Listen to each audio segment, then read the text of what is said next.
আরে আপনি কে? তোর মারার সময় হয়ে গেছে, তোকে আমি নিতে আসছি। হ্যাঁ, মরার আগে আমার একটা শেষ ইচ্ছা আছে, ওইটা পূরণ করে দেন। বল তোর শেষ ইচ্ছা কি? আমাকে একটা টাকা ভর্তি ব্যাগ দেন। আচ্ছা ব্যাগ দিতেছি, এই নে ব্যাগ, তোকে আমি পরে নিতে আসবো। আরে এতগুলো টাকা?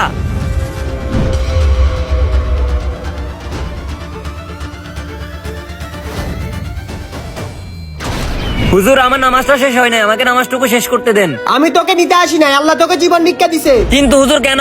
আমি যে তোর টাকাগুলো দিছি ওইগুলা তুই কি করছস? টাকাগুলো তো আমি... ভাই শুনেন ভাই, আমি 3 দিন ধরে কিছু খাই নাই, আমাকে কেউ কিছু দিতেছে না। আচ্ছা ভাই, তাহলে তুমি এই ব্যাগটা রাখো, এখানে কিছু টাকা আছে যা দিয়ে তুমি চলতে পারবা। আচ্ছা ভাই ঠিক আছে। হে আল্লাহ, এই ভাইটা আমাকে টাকা দিয়ে সাহায্য করছে, তুমি এই ভাইটার হায়াত বাড়িয়ে দাও। এটা তোর জন্য ছোট একটা পরীক্ষা ছিল, আল্লাহ তোকে জীবন ভিক্ষা দিছে। হ্যাঁ, কমেন্টে আল্লাহর নামটি লিখে যান।